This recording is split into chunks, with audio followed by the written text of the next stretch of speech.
Hey everybody, Melissa here, and today we're going to be talking about self-study strategies.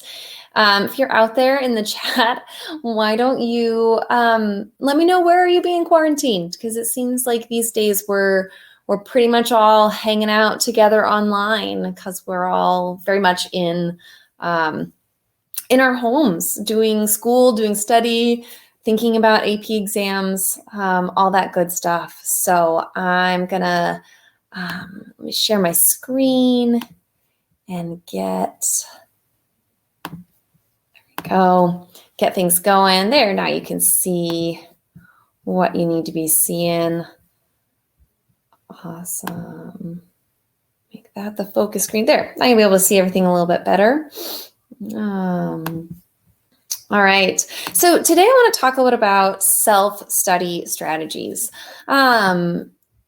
Just as a heads up for you, Fiveable is running a lot of extra live reviews for upcoming AP classes. So no matter what subject you are here for, we've got a lot of streams that are happening. We have our regular schedule of streams that are all free and great, but we also have some additional streams that have been added to our calendar because a lot of us are at home. And we have the opportunity to be online streaming. We have the opportunity to be online attending streams.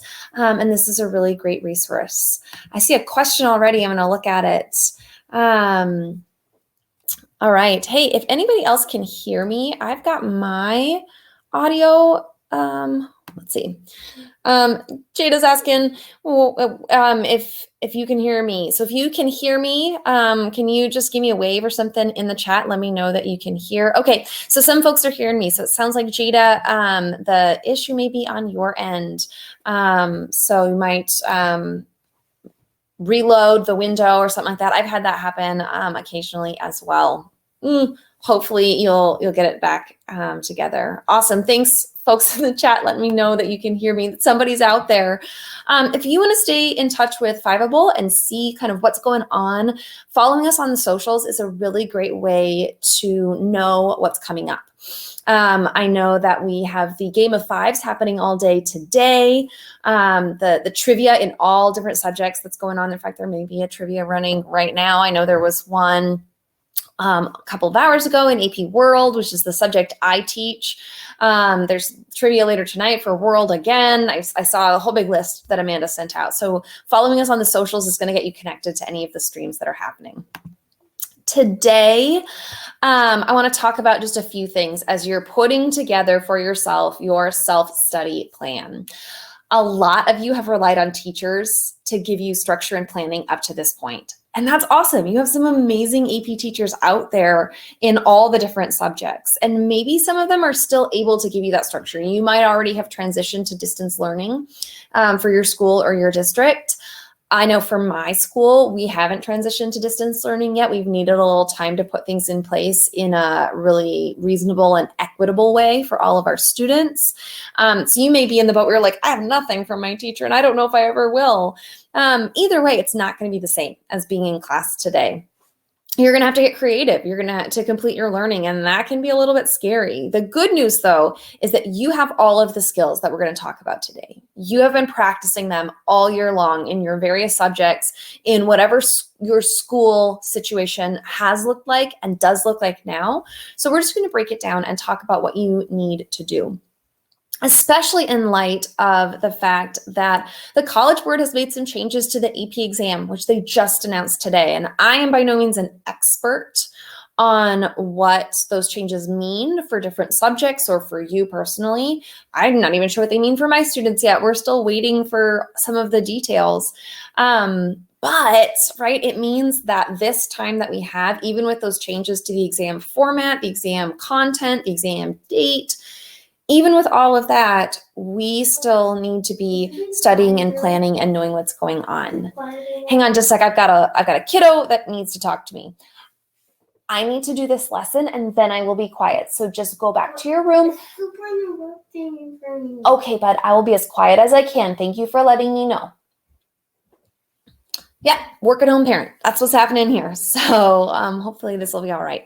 All right, I'm going to scoot the computer a little closer to my face. Sorry if that makes it weird, but it allows me to talk a little quieter and still be picked up by my microphone. So plan for today. I want to talk about habits. What kind of study habits can be really helpful to you. I want to talk about structuring your time. I want to talk about what to study, because I think that's the thing that's freaking the most people out right now is like, what am I supposed to study? How do I know if I'm studying the right things? I don't have a teacher. What am I supposed to do? Let's talk about that. Talk about activities and resources that can be really helpful for you. And then about creating that consistency that will make this habit worthwhile. At any point during the stream, feel free to pop in the chat with questions, comments, feedback, anything that's helpful. You can use the ask a question function if you want to be sure that I notice your question. Sometimes the chat moves a little fast for me, although you guys are pretty quiet this afternoon, so maybe I'll be able to keep up. All right, so some good habits for self-study. Self-study is all about creating and maintaining good habits. I'll talk more about specific steps to habit formation because I did a little research as I was getting ready for this stream. But for right now, I want to talk about the elements of your study habits in particular. So number one is schedule or structure. And I think for a lot of us who are doing learning at home for maybe the first time, this is one of the places where we need to do a little bit of work. The more you can plan in advance for when, where, and how you will study, the more likely you are to actually do it. So creating a structure or a schedule for yourself is going to be really valuable. Number two are choosing effective study activities, because how you study is almost as important as what you study. The what is super important, but how can make a really big difference in the success of your study plan. So thinking about that. And then the big one, number three, is consistency. The key to all of this, you can have the best schedule in the world, but if you don't stick to it, it's not really going to work. So the key to all of this is really sticking to your plan. You have to actually show up and do the work in order to make it happen. And I'm confident if you're even here wondering about self-study habits, right, this is something that I know you can do. So let's dive in a little bit. So the first thing, right, this is going to be a lot of stuff you already know. There's a lot of good research out there about schedules, but most of us aren't very good at following it. So I want to talk about the things we already know about making a good schedule so that we remind ourselves of those things and can start to plan something that's going to work for us. So now that you have the chance to set your own schedule, potentially, depending on your particular environment, you can think about what works best, both in kind of the research, the general ideas, and also what works best for you. So a healthy schedule, I've got just a little bullet point outline here of what a healthy schedule includes. A healthy schedule should include time each day for studying. Or if you're going to take a break, right, you're going to say, I'm going to study Monday through Friday and take my weekends off. That's a reasonable choice to make, as long as it's planned, right? Saying, oh, I'm going to study at some point is less effective, but saying, I'm going to study at 10 a.m. every weekday, and either Saturday or Sunday, I'm going to give myself some flexibility. That's a better, more likely to be successful kind of a plan. A healthy schedule should also break your studying into smallish chunks of time, right? You don't want to plan on a 5-hour marathon study schedule. I know that many of you out there are fully capable of doing that. You have the intensity of focus, you have the will, and you are driven. In fact, if you've been in a public school up to this kind of quarantine point, you probably spent 6 hours a day consistently studying, and then time on top of that outside of school doing your homework. But for self-study, research shows that's not the most effective plan. More effective would be to take shorter chunks of time and be really intentional about how you use that time. And a healthy schedule should include time each day that you set aside to not study, which I know sounds bonkers. I'm like, what? The teacher's telling us not to study, but you should include things in your day that aren't studying. And we'll talk about kind of how some of that can be really important for making your study successful. But, right, include time in your schedule for your other responsibilities. Are you caring for younger siblings? Are you responsible for grandparents? Do you need to get some exercise? I do. right? Are you planning for sleep? Are you putting time each day for things that you really enjoy? And that could be video games or non-school related internet time or social media time, right? Those are things that are part of our lives. And I'm not telling you to give them up completely, but to think about how they fit into your schedule. A couple of additional points to consider, and then I do see a question in the chat that I want to address.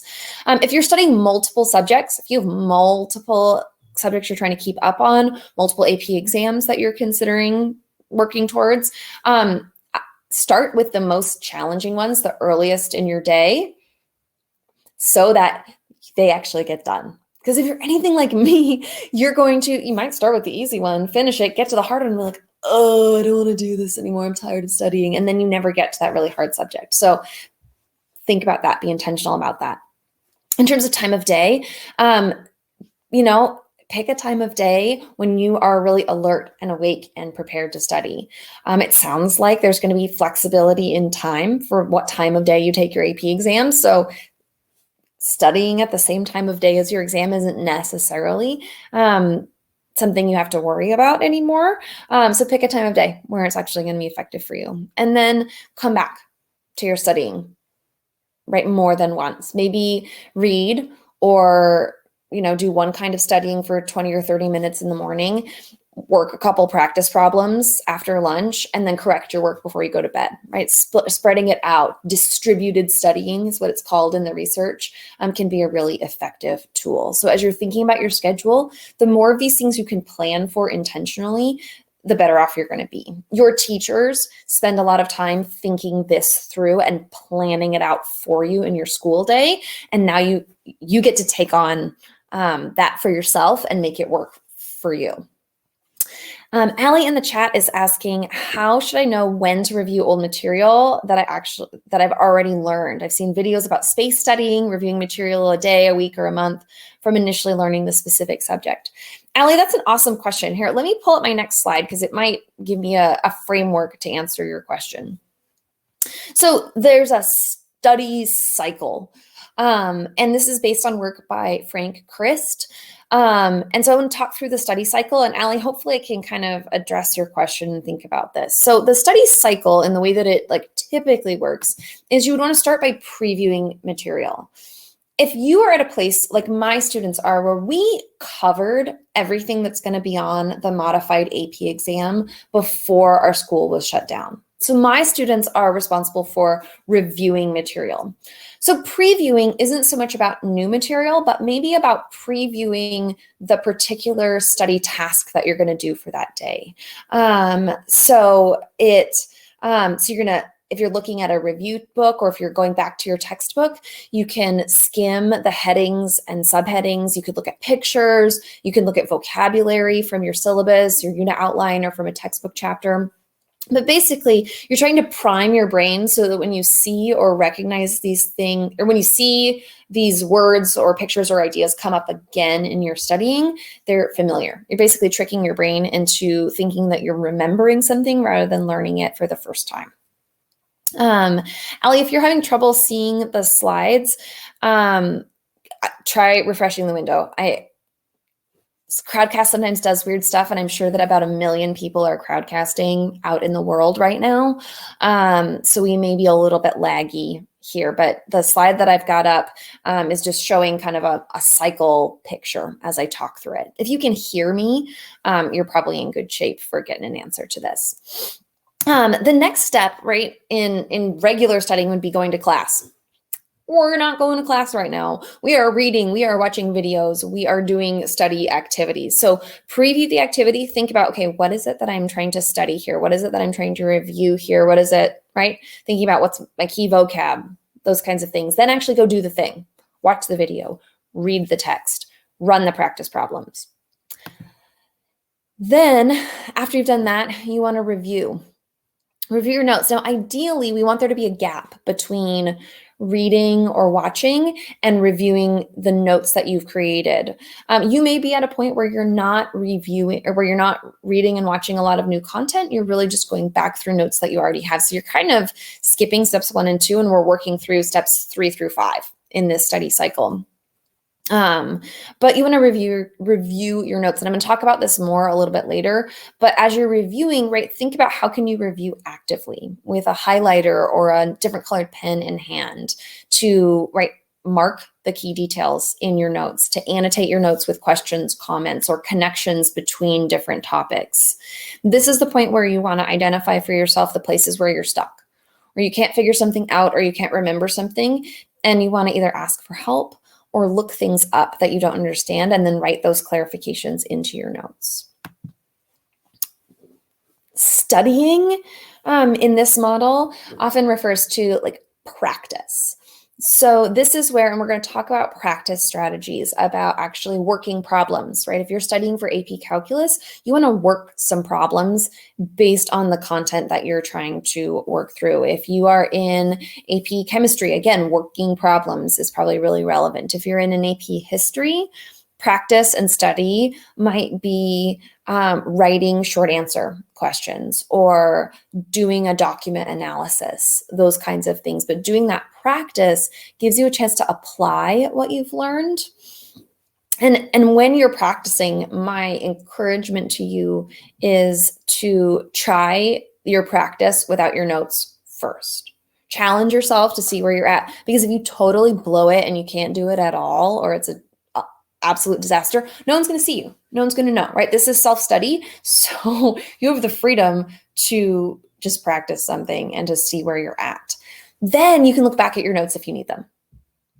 Right? So it's kind of this incremental step process. You always want to check yourself, check your work, check your answer against your notes from your practice.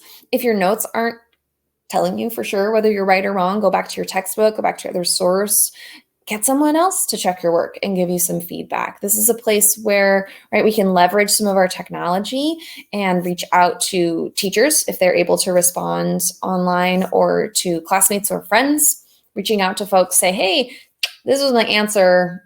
Help me walk through whether I'm right. Then you can, based on your practice, add additional annotations to your notes about anything you learned by practicing that you hadn't already known, right? This is the cycle that you're going through anytime you're learning anything. If you can go through this cycle and as your self-study and think about, am I doing these different steps at some point in my self-study, then you probably have a good self-study plan. There's no one perfect self-study plan that everybody should follow. It's really about how do you structure and make your self-study work for you, right? We're leveraging the tools that we have to make them work for us. So big question that Allie was asking was how do I know when to review old material? I think, Allie, it really depends on how far you got in your course. Your teacher or your AP coordinator may be reaching out to you at some point in the next couple of days to let you know kind of where your class fits in with what the College Board has just announced about your subject. For my students, they could start back at the beginning and spend their weeks leading up to the exam dates, which we still don't know when those are, but they could spend that time going back from our Unit 1 all the way up through the last unit that the exam will cover. And so they could break it up and you could just go back through. For some people, that's not the most effective strategy. Studying the most recent material is more valuable because that recent material includes connections to previous material. So I can't necessarily, Allie, tell you when you should review old material. The key, though, is that you want to be bringing that new material up and embedding it in any new content that you're learning as well, to try and make it work as much as you can. All right. The thing that weighs so heavily on my students most of the time when we talk about this in terms of in-class studying is, what should I be studying? How do I know if I'm studying the right things? And this is the really stressful part, right? This is the part that makes self-study so scary because you don't have a teacher guiding you through and letting you know what's up. So there's a couple of things that you could be looking at. Content-wise, right? Every subject has specified content that you should be learning. One place that you could start are the relevant textbook sections for the material that your exam is going to be covering. So for my students in AP World History, right? The textbook chapters, they're all dated. So my students could go back and use the textbook to help them kind of manage the different topics, because they can look at the dates on a chapter and say, yes, this falls within the window of what I'm supposed to be knowing. That may be more challenging for other subjects, but that's one place where you can start. And if you don't have a textbook, right, maybe you have a review book or a resource book. And again, there should be some clues in those books that help you know like which units or sections or topics you should be studying. Any teacher materials that you've received up to this point in class may be really valuable for you. If your teacher has a course outline, a syllabus, my students got unit outline cover pages from me for every unit that we studied. That is going to include content about what you're supposed to cover in the course. And your teacher may have provided those to you, may be willing to provide those things to you. So that's something that you can consider for knowing what content is most relevant. There's something called a course and exam description, and every AP course has one of these published by the College Board. Now, this document is written for teachers. It's not written for students, and it's not in particularly student-friendly language. But I want to mention that it exists because if you are in a place where you're not sure if your textbook is covering what it's supposed to be covering, your teacher is really unavailable for whatever reasons due to their own circumstances or internet connections or rules in school districts about what teachers can and can't do in terms of contacting students during the quarantine. And I know there's a lot of differences nationwide about that. This course and exam description covers the broad outline of what is supposed to be on the exam so that teachers know what to teach from. And if you are just stuck looking for something to organize your thinking, that document exists and you are welcome to use it. It is free and available to the public. There's nothing in that document that's like super secret, teachers only. So you could look for that. Along with content, I would encourage you to think about the skills, right, that you need to be practicing. Hopefully you've had a chance to practice most of the major skills in your AP subject when you were still in class. Continuing that practice is critically important along with learning and reviewing the content itself.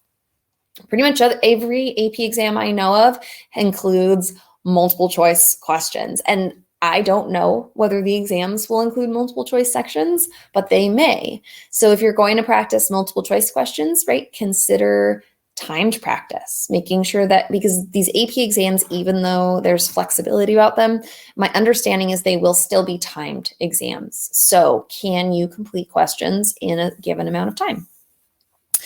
Think about AP style practice. For example, in the histories that I teach, all of the questions are stimulus based. They have a text or a visual to go along with the question. So practicing questions that look like that. Think about any free response items. And again, the specific requirements will vary depending on your subject, but practicing those free response items in a timed setting would be a really good idea. And then any analysis, problem solving, or other sub skills that could show up in multiple parts of the test. For example, in the histories, there's a skill about sourcing or thinking about the author behind a text. And that can come up in multiple choice. It can come up in short answer, and it can come up in the long essay questions. So for my students, practicing looking at sources and thinking about the author behind them is a way to practice skills without having to write a whole essay. Before I see another question in my question bin, and I'll look at that in just a second. But before I do, I want to give you this encouragement. Don't be afraid of failing while you're studying. You may feel like you are not progressing, like you are writing just the most garbage answers to anything that you practice. And sometimes that's the only way to learn. Try again. Try again, try again. Practice for practice sake, believe it or not, is an effective study strategy. You may not be developing every part of your skills, but you're going to be developing something, because when you look at it, you say, wow, this is really bad. You can then think, how could I make it better the next time I do it? And you can give yourself that feedback loop that allows you to progress and go forward. So don't be discouraged if it doesn't feel like you're doing very well. And don't be discouraged if there's a lack of feedback, right? You don't have that daily contact with your teacher, and that can be really discouraging and really distressing. Reach out to people who can help you, right? Reach out to us on Fiveable, reach out to your peers, reach out to your teacher if you have that contact info, and ask for feedback. But also know that you are capable of analyzing and correcting and improving your own work. It's not always going to feel good, and you're not always going to know in the moment that you're getting better. But research shows that practice for practice sake, especially on things like free response items, is truly an effective strategy. So you are doing something that works, even if it doesn't feel like it. All right. So got a question here. I saw the announcement that said that tests were free response only. I suck at writing. How do I study this? Oh, Madison, I feel you. So I missed that in the announcement. What I saw in the announcement was that they would announce what kind of questions would be included on the exams. And you may be right that they're FRQ only, and I just missed that. It may also vary subject by subject. They said they'll let us know by April 3rd. So there's a little bit of an unknown in your question in that I don't know for sure. I suck at writing.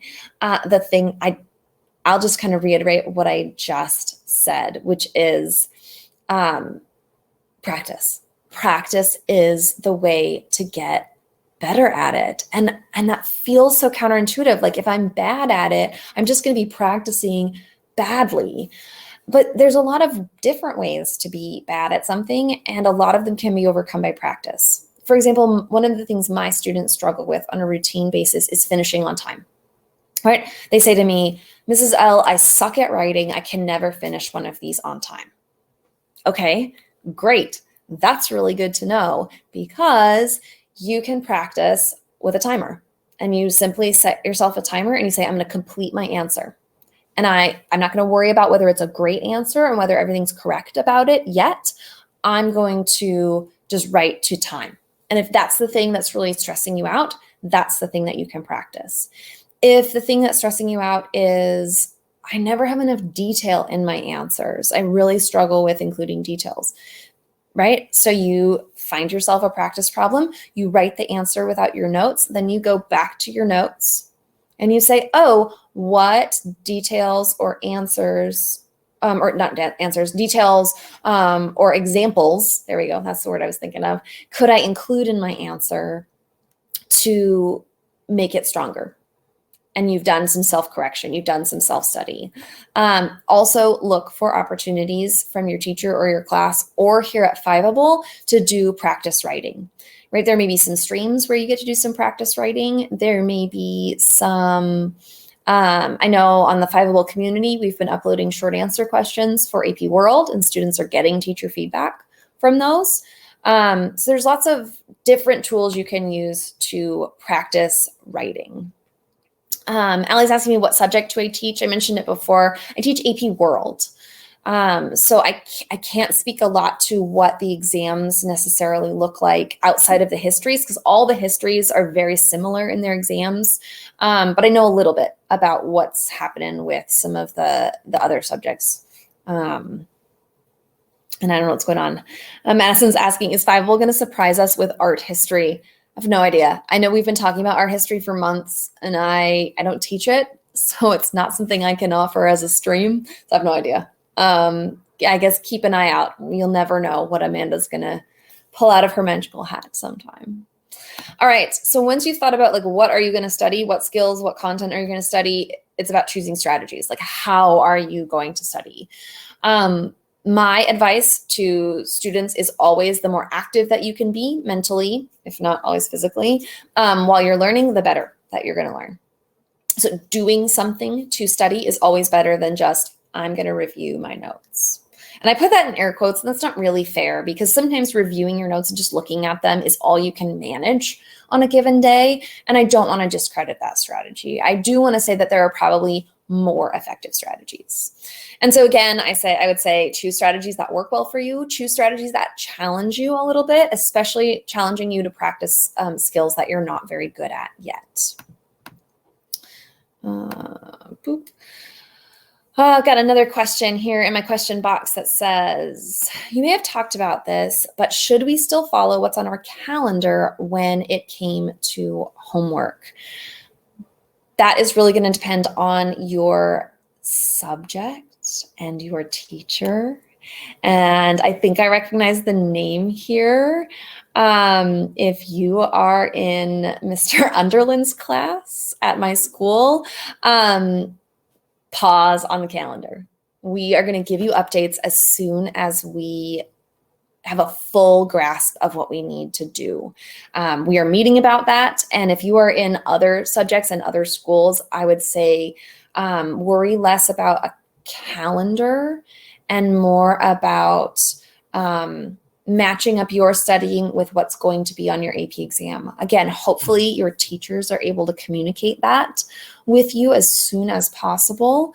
If not, updates from Fiveable in your core subject areas are going to give you some of that information. Fiveable has done a great job for me of breaking down like all of the different announcements coming from the College Board and changing every 2 seconds. So that's really been a great resource even for me as a teacher. And that can be a really great resource for you. I would worry less about a calendar, worry less about homework, worry more at this point about getting yourself to a place where you feel confident on your free response skills. And again, we don't know the specifics of what free response means. We don't know if that means short answer or if that means long essay or if that means both, heaven forbid. We don't know. And because we don't know, we can continue practicing all of the skills.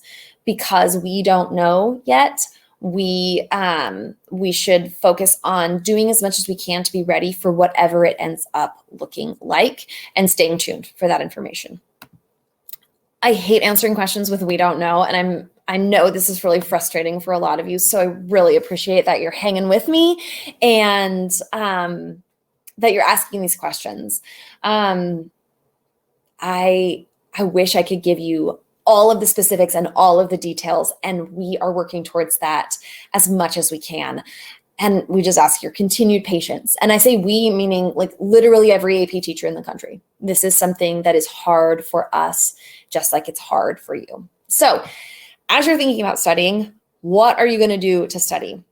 And originally, when I built this slide, I had like good strategies and bad strategies. Then I was like, nah, like different people study different ways. So I broke it instead into passive and active strategies. So the passive strategies aren't necessarily bad strategies. They're just a little less active. And again, if this is all you can do or all you want to do, these are good strategies. So watching a video lesson, you're here right now doing that. It's what we pride ourselves on here at Fiveable, right? These are sometimes a little bit more passive, but they can be really good and effective ways to study. Hang on, I've got a small one here with a small problem. So I'm going to check on that and then I'll give you the next one. What's up? Yep, got yourself a hole in your pants. We will deal with that later. I need you to go back up to your room and I'll come check on you in a few minutes. He's been playing hard today. Another kind of more passive strategy is reading the text, right? Initial reading, especially if you're reading without notes, that's a fairly passive strategy. Reviewing your notes, just reading back through them is another fairly passive strategy. Active strategies that I came up with include taking notes, right? Writing, typing, doing something a little bit with your body to process the material that you're taking in and remember it. That's going to help. Asking questions is an effective, active study strategy. So all of you who've asked questions here in the stream, you are awesome and amazing. Keep asking those questions. If you, if you are in contact with your teacher, ask your teacher questions. If you are on Fiveable Community, ask questions on Fiveable Community and we will get you answers. Use our intercom system, right? Lots of ways to ask questions. Work problems. If you are in a STEM class, right, you're most likely doing problems, even in terms of like free response questions, working problems, showing your work, explaining your work, that kind of thing is an active study strategy. Annotating your notes. I've talked about this a little bit already, but the idea of highlighting or underlining, circling key ideas within your notes, and then writing annotations of like, how does this relate? What does this mean? What questions do I have about it? If you are in a classroom where your teachers have required Cornell notes, right? That's what that little questions column is really good for. Use that space. Summarize your notes. Allie was asking about like reviewing old material and spacing out your studying. One thing that you could do, Allie, in any subject is to go back through your notes and write summaries. Like, what is the key idea? What is the big thing I should take away from this section of learning or reading, or from this lecture that I listened to 4 months ago or however long ago? Doing that summarizing work forces you to think about the content, forces you to put it into your own words, which actually helps you to remember it better. Anytime you can be involved in discussion with other people, if you are quarantined with family members, perhaps they get roped into being your study group, right? You're going to teach them what they need to know about particular content, and then you're going to ask them to ask you questions and you explain it, right? Any kind of discussion, online, live, FaceTime, Google Hangouts, whatever you've got, use that strategy. And then just remember to practice, practice, practice.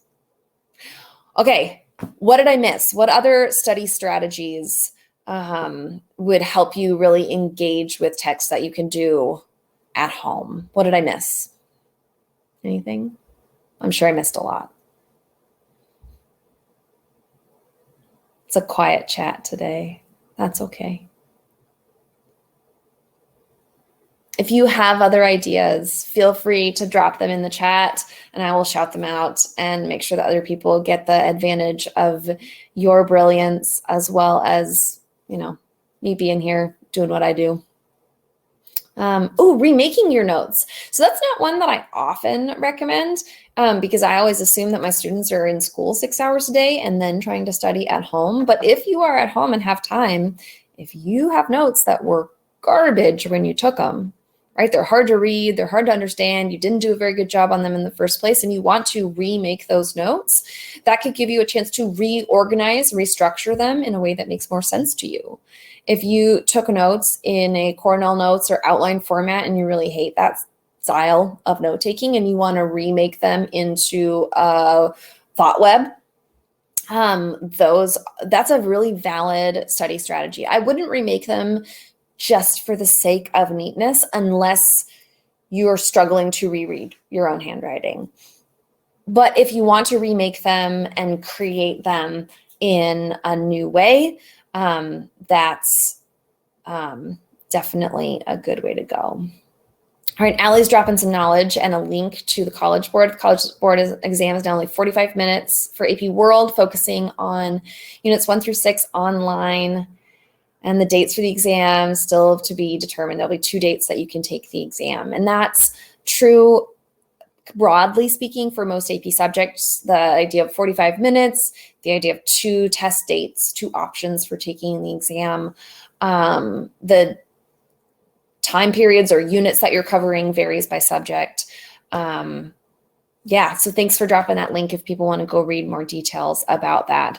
Like I said at the beginning, I prepped this lesson at the beginning of this week before we knew all of this from the College Board. So I haven't been able to do all of that research yet today. In fact, part of my daily schedule is to go in and make some new plans for my students once this stream is finished. So thanks, Allie. Appreciate that.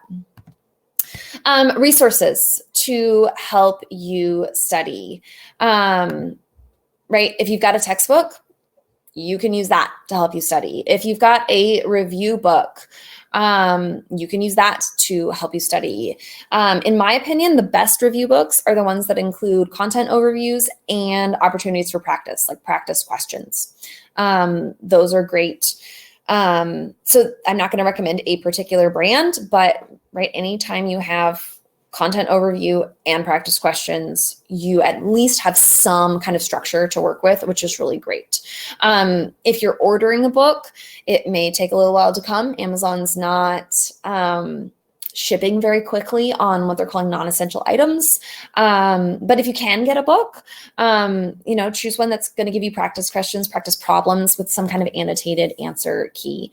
If Amazon's shipping is too slow for you, you might call your local bookstore and see if they're doing local deliveries. I know that in order to stay in business, some bookstores are actually offering local deliveries in some areas, and that might be something that you could take advantage of.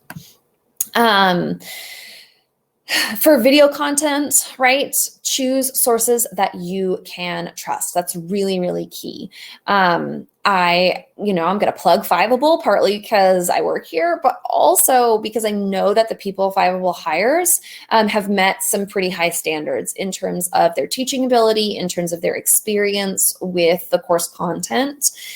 So anything that you're getting here at Fiveable is going to be really solid. There are other great sources out there, right? There's a million review videos out on YouTube, and I'll probably be banking some in the next couple of weeks for my students as well.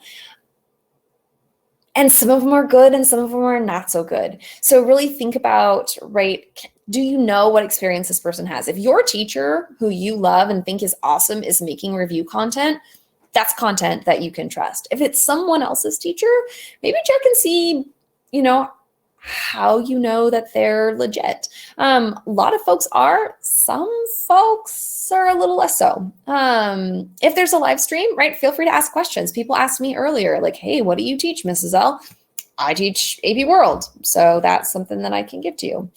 As you're studying from books and from videos, right, take notes on your own paper, so you can review the content without having to search and reread. If you are marking sections in a text, mark them with like a flag so you can come back to those pages and you don't have to reread the entire book. For discussion, again, think about real time, think about discussion boards and those practice problems that are in your textbook, that are in your review book, that are being posted on Fiveable. There are some free resources on the College Board website, and they seem to be putting out more and more all the time. AP Classroom, if your teacher's got things unlocked, or if the College Board just free unlocks everything for everyone all the time, like it sounds like they might do, there's going to be a lot of stuff available for you to practice with. So make sure that you're doing that. And also, if these tests are 45 minutes long, set aside 45-minute chunks of time for some of that time to practice, because it's a different timing than we've been practicing as students all along. So the more you can practice timed, I think the better off you're going to be. Okay. Oh, consistency. For all of this structure, all of these resources, all of this content, this only works when you are consistent. And I'm saying when, not if, because I believe in all of you. I don't know all of you, although it turns out I know a couple of you out there. But consistency is the key, and it's really all about building habits. Every habit has 3 components. You may have seen this in a lesson someplace called the habit loop.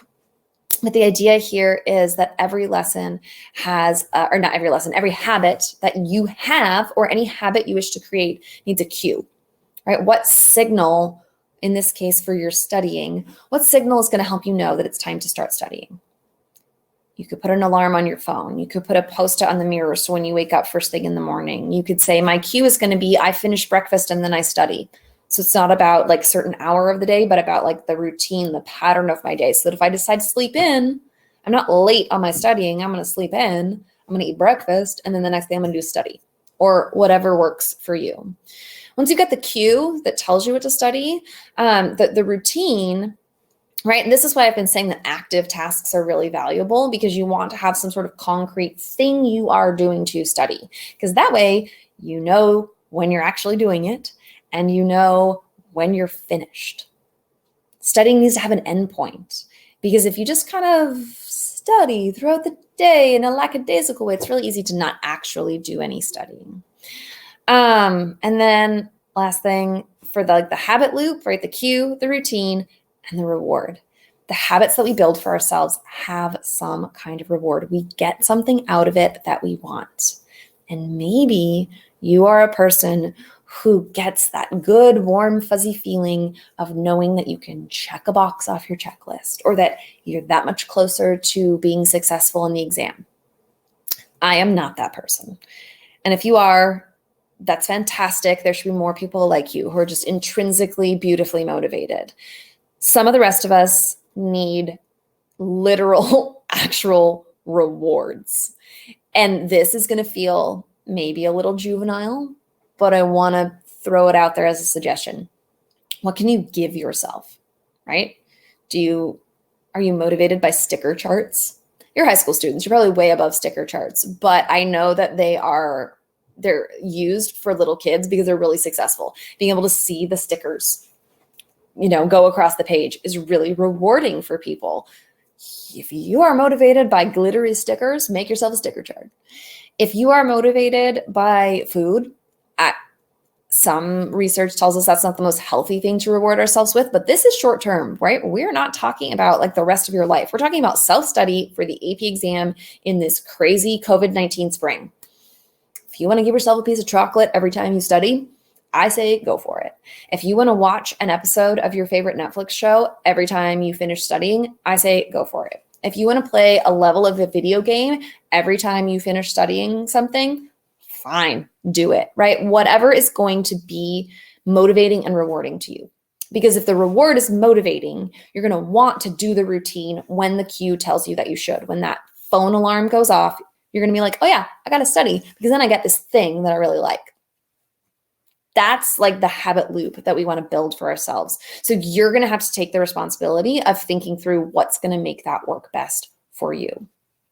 And here's where I start to get really radical. I've got 2 crazy radical suggestions for you. Number 1 is to be ruthless. Cut out all possible distractions during your study time. I want you to turn off your phone. I know I sound like your mom, but really, I want you to turn off your phone while you're studying, unless you're watching your video on your phone because that's the only internet access you have.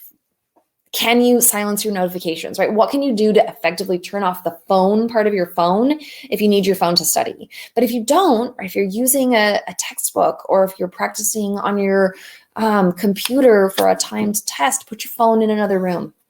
The notifications will be there when you're done studying. And if you're studying in chunks, 30, 45 minutes, it's not that long to be away from your phone. Shut it in a drawer, put it in another room.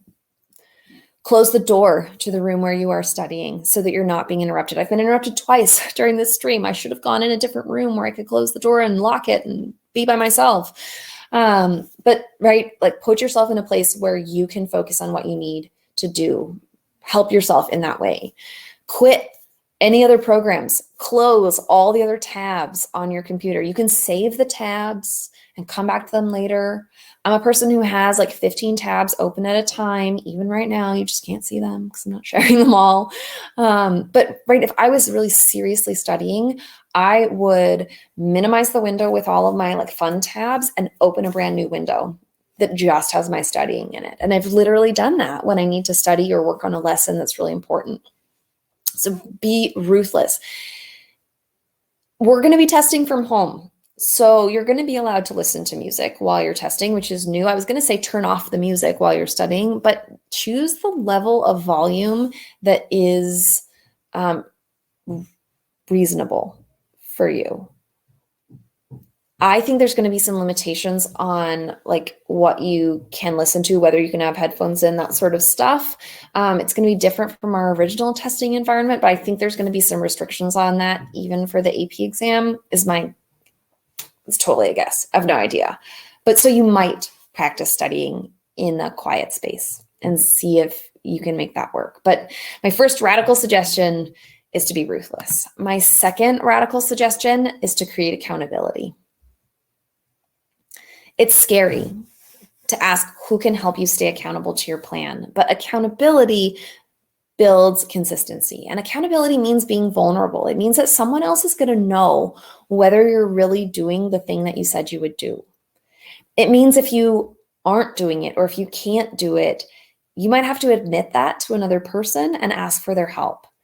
So there's a vulnerability to accountability, and that's scary, but it's also really empowering, because if there is someone in your life who can be really positive for you and cheer you on, and that kind of encouraging accountability rather than the punitive accountability, having that person who, like, you're not just doing it for yourself, now you're doing it for yourself and for that person who's going to cheer you on. You want to make them proud. You want to do something that's going to build your relationship together. If your teacher is someone who can cheer you on and help you be accountable, if your teacher is only allowed to assign supplemental enrichment things, you're not allowed to be graded for the work that you're doing, turn it in anyway. That would be a great way to be accountable, because your teacher wants you to succeed. And I say that knowing that some of my students or my partner teacher's students are listening right now. If we give assignments, whether they're graded or not, turn them in. We can be your accountability partners. If you don't have that resource at all, will your parents help you be accountable? If your parents are, off working and you can't do that, who could help you? Do you and a friend want to say, hey, from 2 to 3 p.m., we're going to turn off our phones. We're going to not talk to each other. And then at 3 o'clock, I'm going to text you the 4 things that I did to study. You could totally do that. And I bet you have a friend who would help you with that. So I want to encourage you radically to help you stay consistent. And the last thing that I have before I just open it up for any questions people have is I want to just say, hey, you got to create your own plan. You can do this. Fiveable is going to be here to help support you, but you've got this. You have the skills, you have the habits, you have the drive. The fact that you showed up to this stream tells me that you care enough to make this happen, to make this work. So what questions do you have for me in terms of creating your own plan or doing self-study that I could offer to give you some encouragement, to give you a pep talk, whatever it's going to take? I'll take questions in the ask a question function or in the chat. Anything you've got for me, I'll hang out for a few more minutes and answer anything that comes in.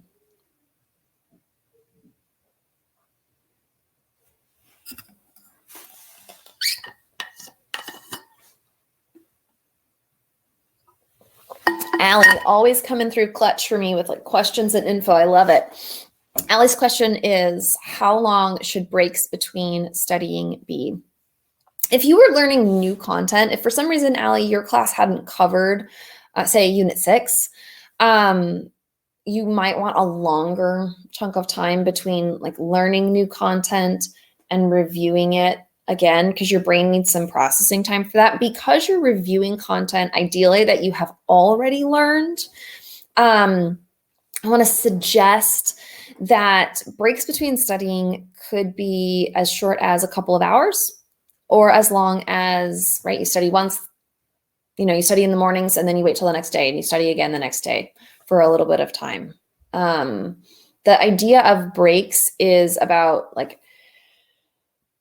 just moving away from it, so you're not just getting stressed out by all of the studying, but also it allows your brain to move your memories into deeper long-term storage, is I think some of the brain research behind that. So I would say breaks should be at least a couple of hours long if you're going to do things throughout the day, or as long as 24 hours is totally fine.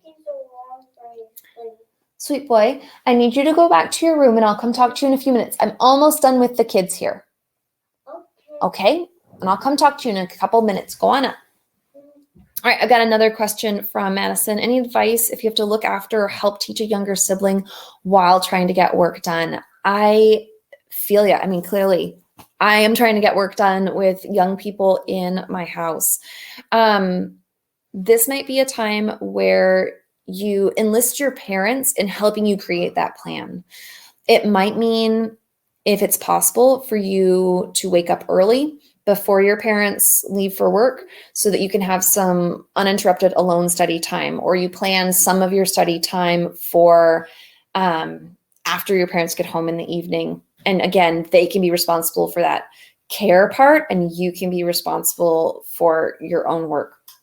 If that's not possible, depending on the age of your sibling, you might try something along the lines of, you set them up with a lesson that they're going to work on. Maybe your sibling is working on math.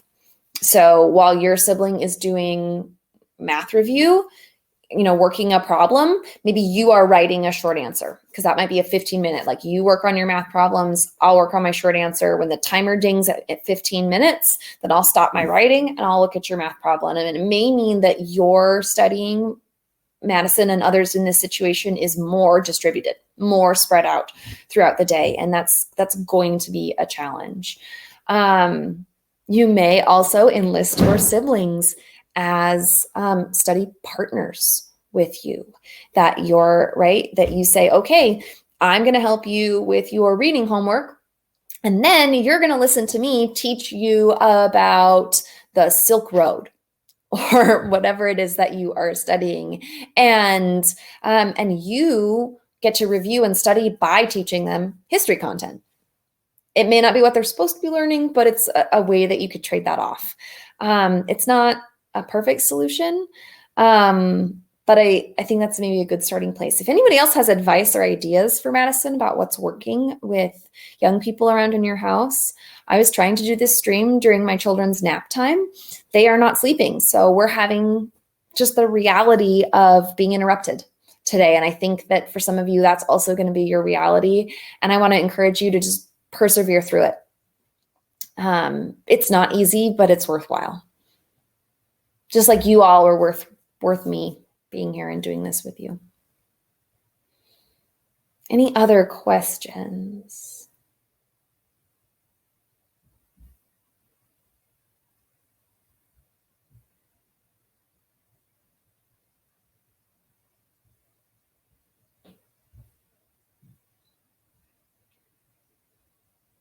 Please, oh yeah, out of curiosity for everyone. Yeah, is anyone else out there a senior? I can't imagine what this must feel like as a senior, trying to finish strong, get those final AP credits, graduate on time. I know my state, the legislature is getting involved to help seniors graduate. It's, this is real and this is hard. And I love it. Allie's giving a virtual hug to any seniors out there. She's thinking of you too. We're all thinking about you. And really, and at any level, with seniors especially, I want to encourage you to keep reaching out, keep looking for opportunities to get help, get support. Use our Fiveable community to respond in threads to different videos that you might be watching. When you go to Fiveable and that little thing pops up and says, hey, how's your studying going? If you have questions, type in that little box. It's a chat bot initially, but it goes to a real person and you can get some real human interaction, real human responses. And our team that works that tries really hard to get people with expertise answering questions. I know that people are feeling grief about missing school and losing out on things, losing out on sports seasons and music performances and maybe even graduation ceremonies or senior proms. And I'm wanting to say these things out loud because I think hearing the reality is a way for us to know that we're in this together. This is not something you're going through by yourself.